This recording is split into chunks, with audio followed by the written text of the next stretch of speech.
Have you ever wondered what it's really like to have a life-threatening allergy to a food? I got the chance in my former life as a food safety reporter to find out, spending the day with the family of a boy with multiple fatal food allergies. I visited the home where the pantry was divided into allergen and non-allergen foods. We went shopping, reading every label of every product, even those purchased numerous times, just in case those ingredients had changed. We stopped at a cafe where the tables and the chairs had to be completely wiped down in case there was a trace of milk or bread that could touch the boy's skin. And we talked of birthday parties that he could attend, but not eat the ice cream or cake. So I learned that food safety is an every minute focus for the whole family. Quick response to a reaction can mean life or death, and those who have food allergies are dependent on the food industry to keep them safe.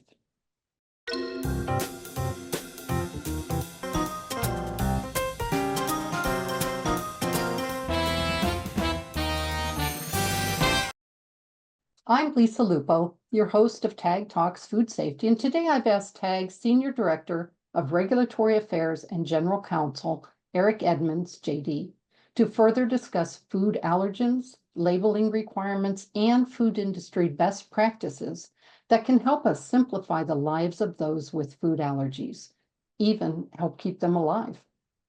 So welcome, Eric. Hey, Lisa. Thanks for having me. Good to be here. Yes. So, as you heard, I've detailed how food allergens are a lifelong challenge for those who are allergic. But what challenges do allergens pose to the food industry that's producing those foods? Well, I think the first and most paramount thing is nobody in the food industry wants to injure someone, make someone sick, or have someone have an allergic reaction when eating their product. So that's the first concern that people are really looking at.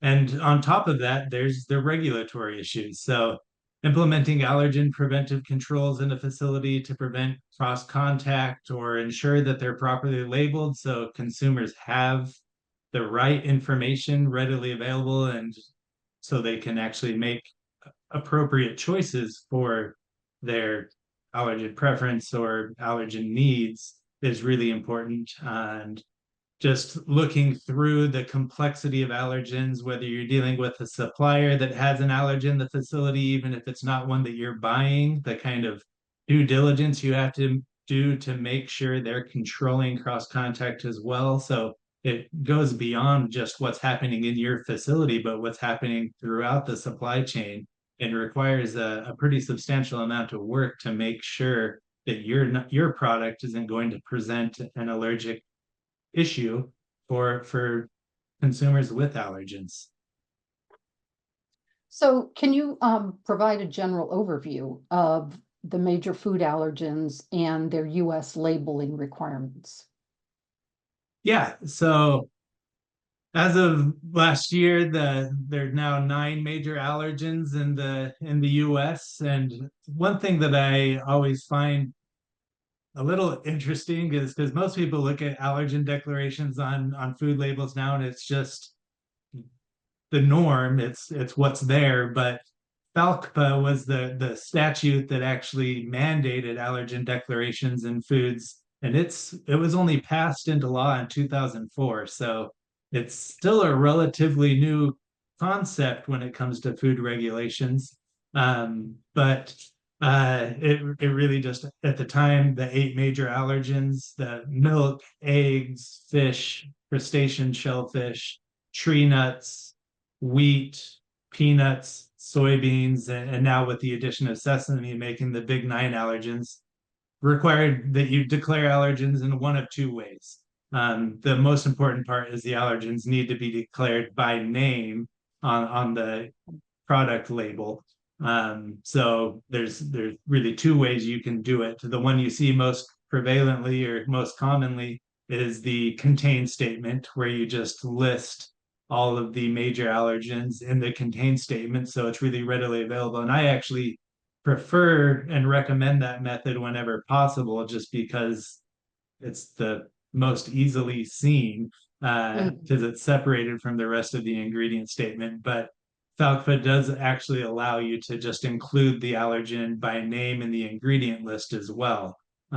So there's really two ways you can do it. By name in the ingredient list, that's where if you'd had something like tahine, you'd have the parentheses that says sesame after it or something like that. But just separating it from the overall ingredients list in a contain statement, I think makes the declaration as clear as possible to the consumers.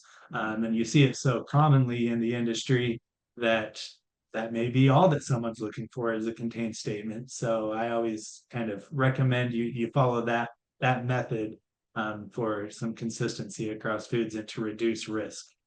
Okay. So is there a maximum level at which the labeling is required, or is it any presence of an allergen? This is the interesting topic globally. I mean, I mentioned the major allergens in the USA, but obviously Mhm. different countries have different allergens, and a lot of work is being done on this in this area. Generally, though, the FDA keeps a zero tolerance policy for allergen presence. If it's there, it needs to be declared. There's not a minimum level or where kind of indicates an allergen needs to be declared. Any presence requires declaration. The Food and Agricultural Organization and the United Nations, um, excuse me, the Food and Agriculture Organization of the United Nations and the World Health Organization have, in the last few years, done a lot of work on allergen thresholds, saying and really establishing thresholds for when presence of an allergen may elicit an allergic response and the severity of that response. But from a regulatory sense, in the United States, it's really if it's there, it needs to be declared, no matter if it's a low level or not. Okay. So kind of as you stated too, on August 1st, 2024, new allergen, oh, I'm sorry, this wasn't what you stated.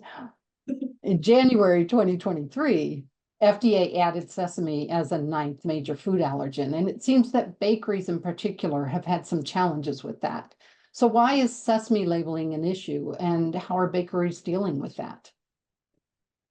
That is a good question and a hard one to answer. There's been a lot of media reports about the issues of sesame, but really what it comes down to is prior to sesame being declared one of the major allergens that's required, it wasn't subject to the same regulatory scrutiny as it is now. So you always good manufacturing practices should always be used to address cross contact and things like that. And the bakery industry had been doing that in the past, but they recognize even when you're doing your absolute best, especially with sesame, and when you're dealing with those teeny little seeds Mhm. that can get anywhere and everywhere, it's really, really difficult to actually be 100% certain that you've eliminated every remaining seed from your production line, especially when you're using an oven or a shared oven that is very large and very difficult to get inside to actually do a full clean out. Um, and what happened by adding sesame to the list of major allergens that require declaration, it created this instance where if the FDA came in to inspect a facility and saw one sesame seed on a production line or on a conveyor belt or on the edge of a conveyor belt for that matter, the industry didn't know whether that inspector was going to demand that that product be recalled.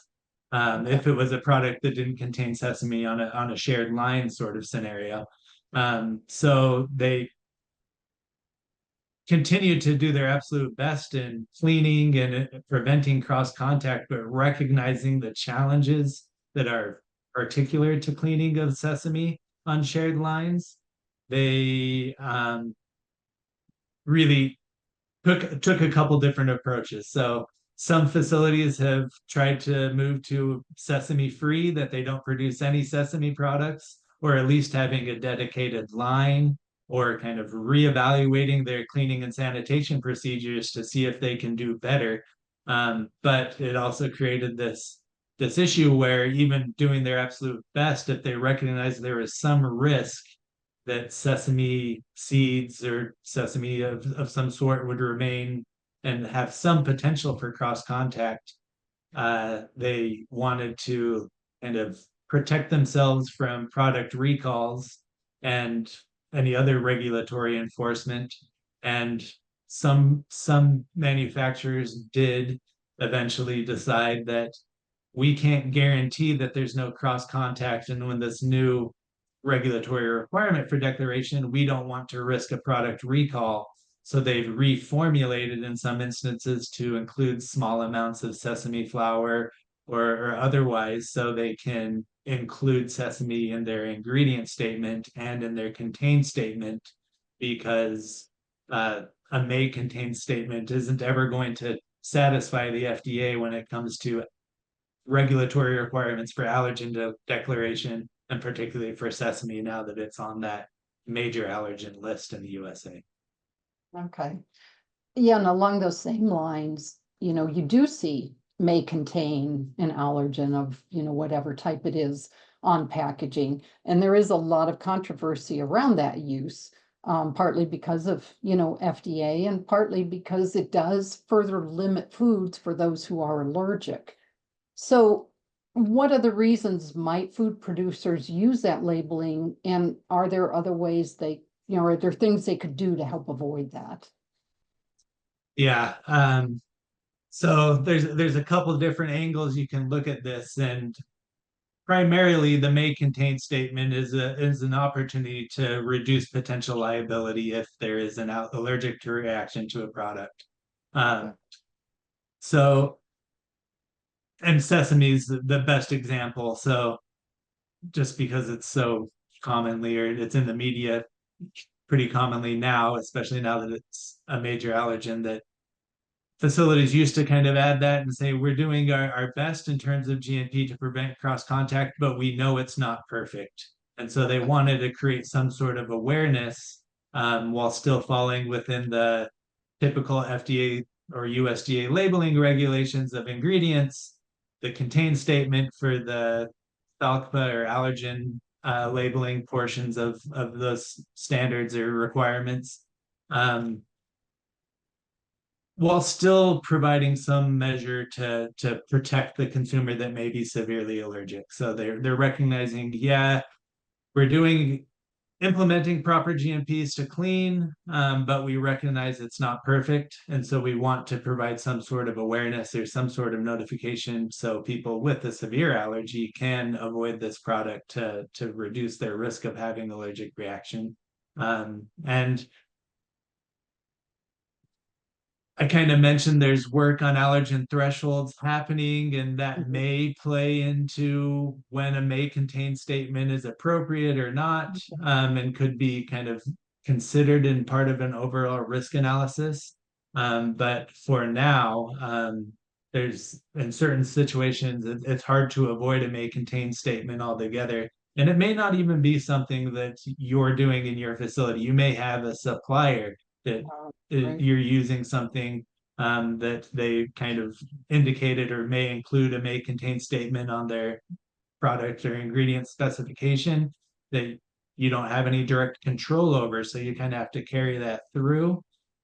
So for the time being, it's going to be a little bit unavoidable. I think there's some opportunity for progress on kind of education to the consumer and industry as well on what a may contain statement really means. Because part of the problem you get into now is a lot of people add it as, oh, this is a way we can reduce our potential liability and handle or control our risk.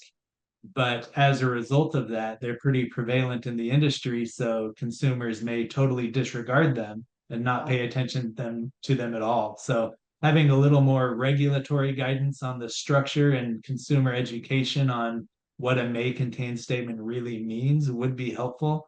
I don't see them going away anytime soon.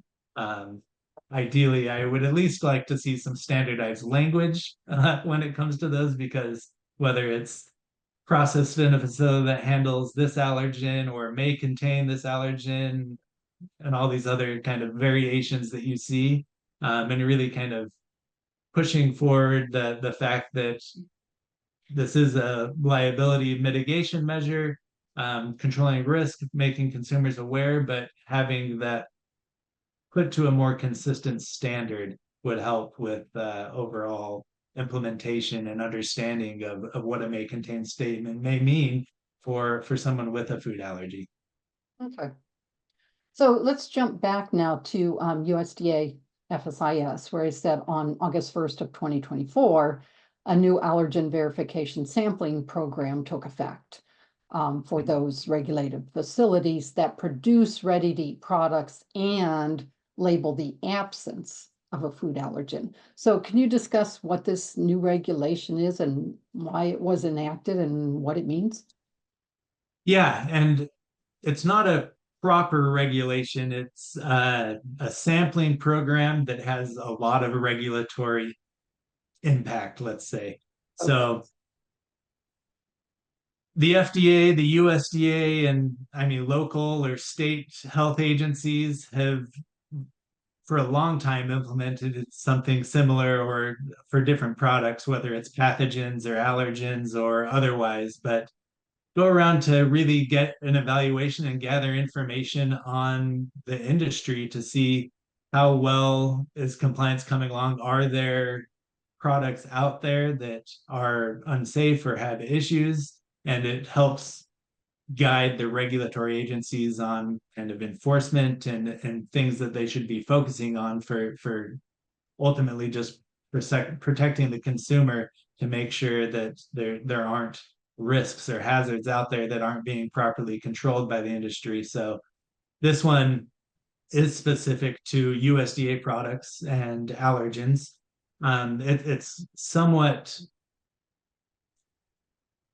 let me think of the right word here,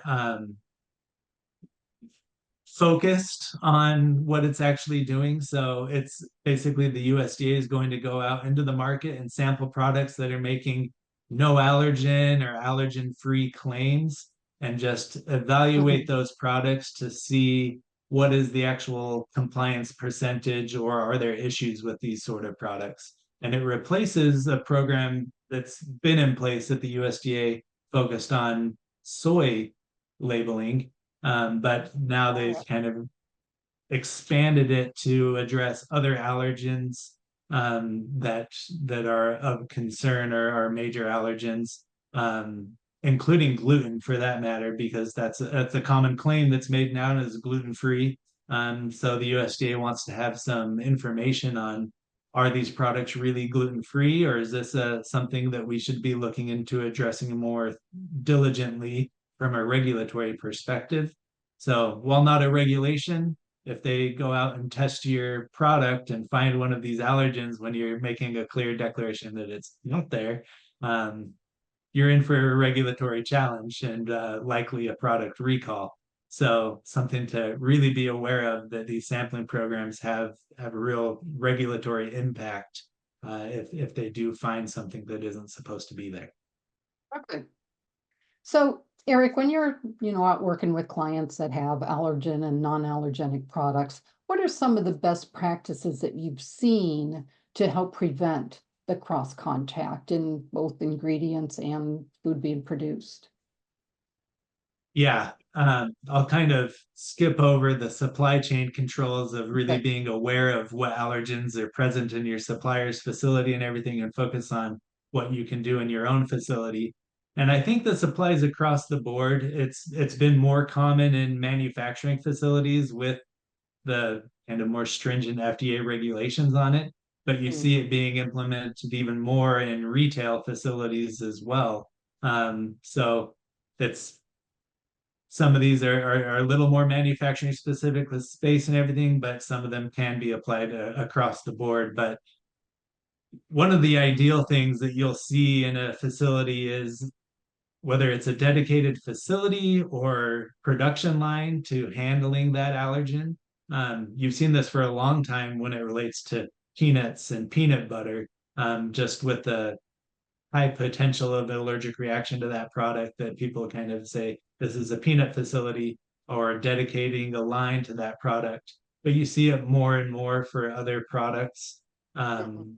And not just the line, but a big issue when you come to portioning out or pre-weighing ingredients and staging them, having kind of clear areas or allergen dedicated areas to avoid cross contact while you're portioning and staging the products.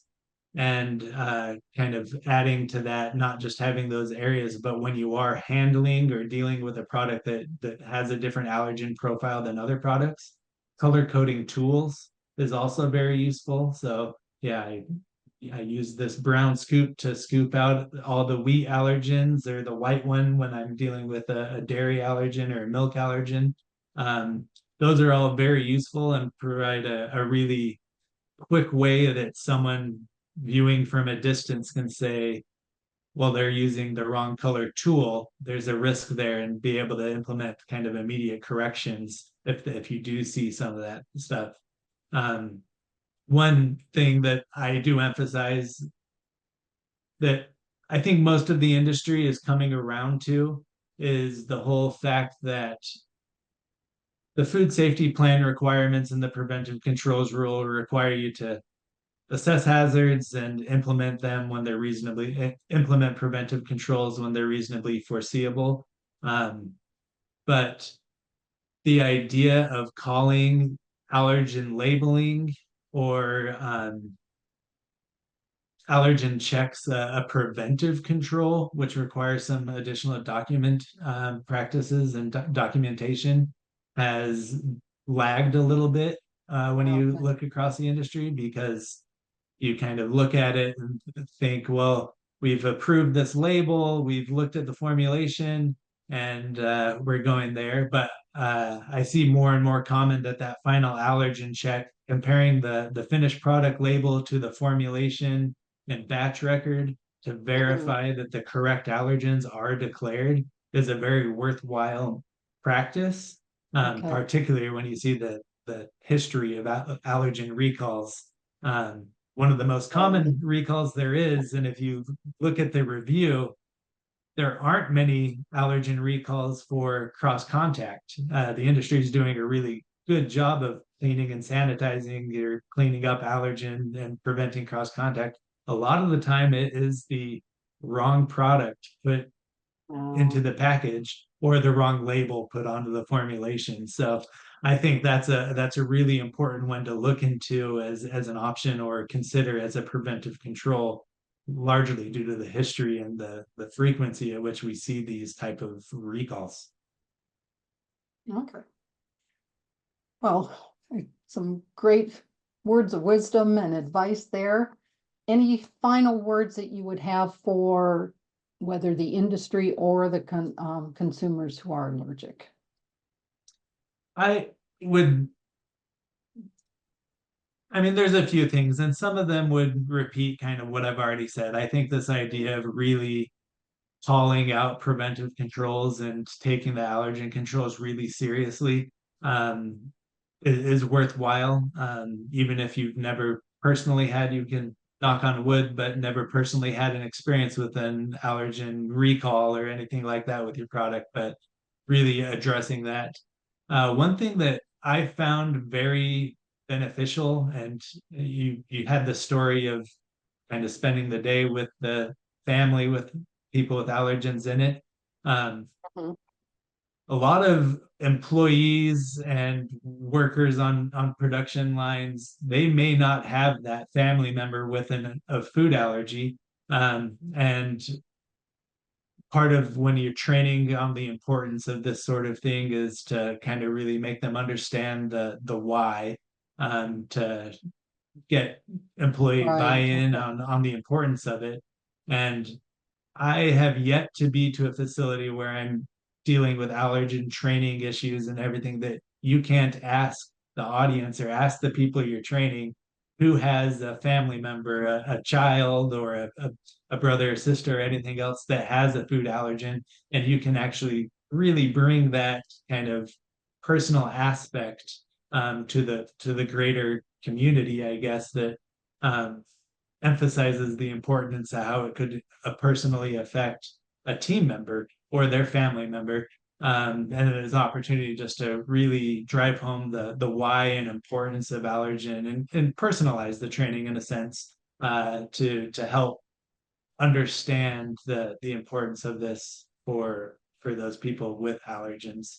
Um, After that, I think it's really important to keep constant contact with suppliers, of ingredients and everything, because some of these allergen recalls are, oh, our supplier changed formulation and we didn't get notice of it.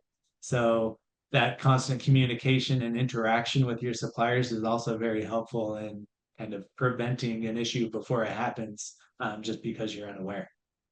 Okay, that's great, Eric. A really great wrap up and kind of overview of the important points here. And so I want to thank you for being our guest today. It's always great to have you on Tag Talks, and I look forward to further conversations with you. My pleasure. Great to be here. Thanks, Lisa. Uh-huh. And for the audience, for more from Eric on allergens, be sure to check out the video podcast, a Q&A on a faster update on US and global food allergens with Eric Edmunds. Thank you again.